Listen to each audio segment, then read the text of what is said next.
What rule was implemented because of you? After having my 2 front teeth replaced. Band director. Okay. I never thought I'd have to say this, but wrestling is not allowed in the band room. Not me.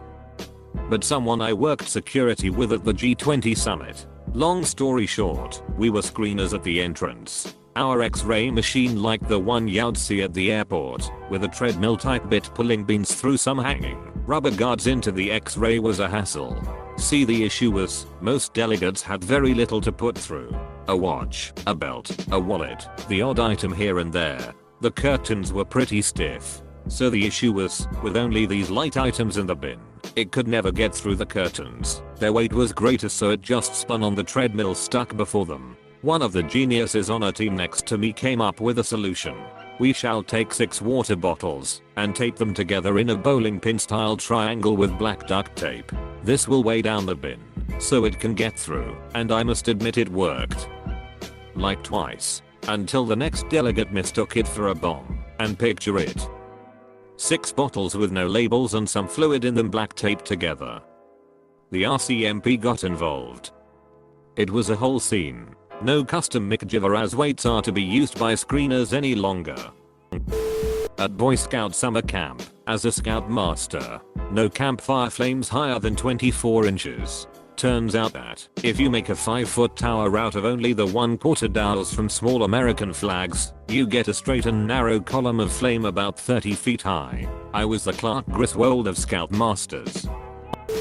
In my sophomore year of high school during the short World War I unit, the sophomore history teachers had an event where we went out to the football field and played one flag capture the flag using dodgeball rules. One team had the flag and had trenches made of football training equipment, and the other team had to charge across no man's land and touch the flag to win. Occasionally the teachers would call out a gas attack and everyone would have to don paper bag gas masks or they were out. I had the genius plan of charging the main trench directly without a dodgeball to try to neutralize it to help my team. I handed my ball to a classmate and instead wielded a cardboard trench shovel I had made that morning, and then put on my gas mask ahead of time.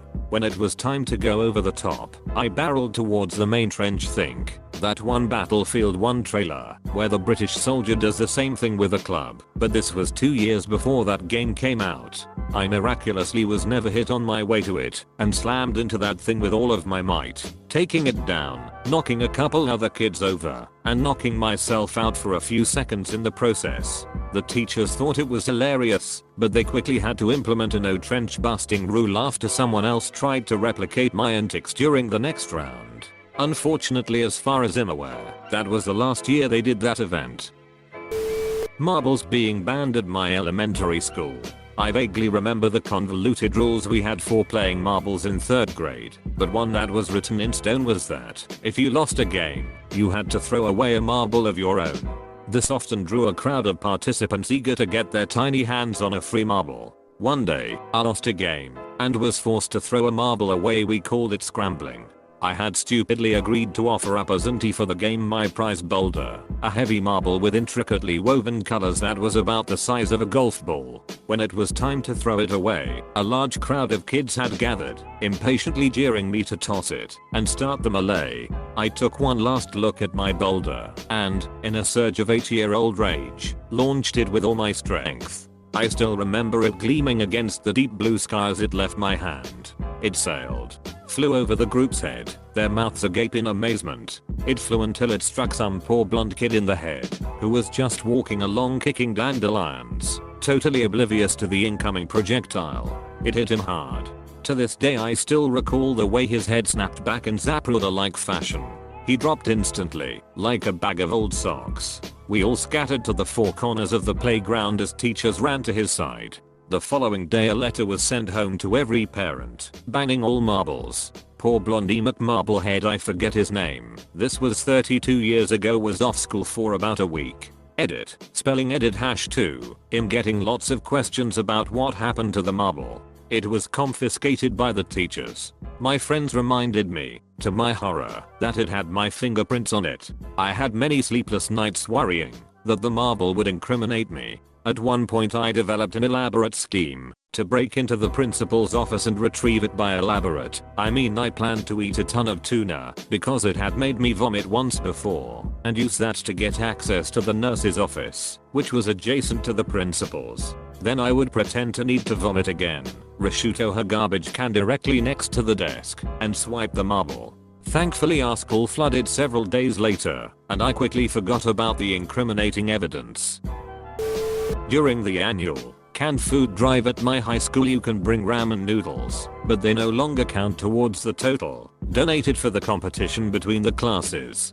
This rule is from when I was a junior. They did all sorts of various competitions between the classes, and of course the seniors always won nearly everything.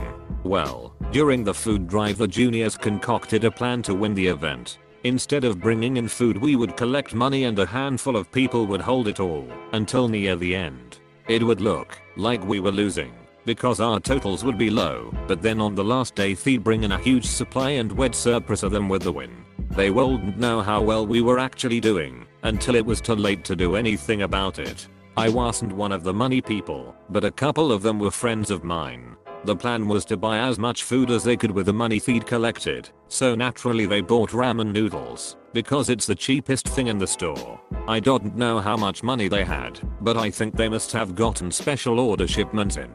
On the last day of the drive, when I came in there was a room full of pallets of noodles stacked 5 feet high. I was completely blown away. It was an insane amount of RAM. Based on the number of items brought in we had like double the sophomores and seniors combined.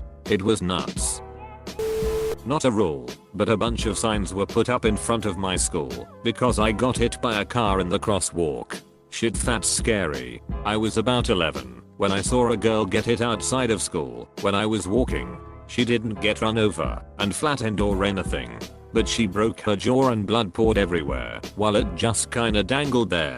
Shit's freaking scary. Later that year the road she was dropped on was turned into a one-way going away from the school. Don't think I'll ever forget that shoot, even 16 years later. In college we had a shuttle van that would carry you from your dorm to your car after dark. I got dropped off at my car and crossed in front of the van. The shuttle driver was on his phone not paying attention and started to drive. I felt the hood and grill start pushing into my shoulder and hip and was able to scream and flail to get his attention before he ran me over. Now they have to go both ways down each row of cars in the parking lots to only let people out on the passenger side. Used all of my annual leave in the summer in one block. A combination of public holidays and my annual leave allocation meant that I could take all of August off. More importantly, I switched off my phone. After 2 years of doing this the vacation rules were changed so that people could only take a maximum of 2 weeks in one block. My chiefs just didn't want to deal with all the shoot that would come my way for that long edit. Going by the responses it is worth noting that I'm in the UK. I think at the time my annual leave consisted of 23 to 25 days, which at the time was about standard. I can't remember exactly as it was over 20 years ago. So a combination of the annual leave, public holidays, and switching the phone off meant I didn't exist as far as the office was concerned for the last few days of July, all of August, and a few days in September. In some European countries it is quite common to take all of August off. Depending on your industry and your length of service, I know a number of people who after 10, 15, 20 years will have an annual leave ranging from 3 to 9 months. It is a simple way for companies to ease people into semi-retirement. Because of my wife and I, local hospital will not perform a cesarean section without having had an ultrasound prior. 1988. I was at a course to teach how to use a new travel debit card for my job instead of handing in projected expenses and having to reconcile the expenses when you got back. I realized that with the aid of one other person who just had to be lax in security, not necessarily in on my scam, I could gain access to every own's travel money to the tune of $4 million, with a minimum of a 3-month window to get out of Dodge before it could possibly be picked up by the auditing team. I explained it in detail during the lesson and had to give the instructor a written copy of how I would go about it, outlining the flaws in the system as I went along. A national policy was implemented remarkably quickly to stop it from happening, as there was 60 other workplaces that could do the same thing if they knew about it. Not me, but my mom. Back in the 80s, my mom was the definition of a coupon. She would browse every newspaper, pamphlet, etc. to find grocery store coupons to this particular chain near her house. Back then, there was no limit 1 per customer rule for the coupons, so my mom would chain together multiple coupons for practically everything. It got to the point where she would have so many discounts and cash back that she would get all her groceries for free, and the store would have to pay her money for the cashback rewards. After a few times doing this, the store finally implemented a limit 1 per customer rule. So my company pays for my food when I travel, which is awesome. I was fairly new to the job at the time, so I went to a lovely Nordic restaurant for brunch in Oregon. I ended up getting drunk on some delicious mimosas, paid for on a separate tab, and $25 worth of food. I was drunk, and my server was awesome, and ended up tipping him 100%. A couple days later, my boss calls me and asks me, "Why the fuck did you tip $25? Shortly after that, the company sent out an email to everyone with a strict 20% tip policy. My teacher invented the negative test score for me. It's been a thing ever since. Not really a single rule, but more of a full restructuring. When I worked as a nurse, there was a lot of things going on that were pretty shady, corners being cut, procedures not being followed and such. A few colleagues and I went to the board to complain. As we were finishing the meeting, the higher-ups told us that we opened Pandora's box and that they were appalled. I left shortly after, but in the meantime they had put a team in place to work on the issues, and it was a shoot show for a while. A card game called Egyptian Rat Screw. No idea why it's called that. Essentially it's like Slapjack, where you have to get to the pile first. Well, because I'm bomb at that game, no one would play with me without a few handicaps. So to circumvent my cat-like reflexes, they made a rule to touch your forehead before slapping the deck or you don't get the cards. This led to a lot of full-on smacking yourself in the face really hard before they gave up on that rule. Plus I still won, minus a few brain cells. You can't kill yourself in a game of murder. I was at youth group and we were playing the game Murder, where one person is the killer and one person is a detective. The rest are citizens. The lights are out and there's no talking. The killer goes around killing people by tapping them on the shoulder, and the detective has to figure out which person is the killer. I was the killer in this instance, and as a gag I killed myself, so that everyone walked around in anticipation of when the killer would strike, when really I was just lying there. Game went on for like 20 minutes before our youth pastor was like, "Alright Hoth, the killer, do your job, we need to get this over with." I then revealed what I did. They were so mad, and they still call me out for it like 3 years later. Not taking shelter while a tornado is on the ground is considered insubordination. Edit. Lol, it's not much of one. I was working late to meet some deadlines and my job allows flex time. So basically I can work up to 4 hours extra spread out over the week and bail 4 hours early on another day, as long as it's the same pay period and I arrange it in advance. I had to get this stuff in before deadline or I could not leave early the next day, so I was working extra. BC I had a doctor app coming up. It's like 6:30 PM when the sirens go off. There are maybe 20 of us still in the building and people go into the stairway. A few people just go home. So I tell a co-worker I'm not going to seek shelter and I'll be working. Cool NP. Well, I'm working when around 7 PM the sirens are going off again and there is a dude coming from the tech department making sure everyone seeks shelter. I don't recognize him, but whatever, we go through tech people like no one's business.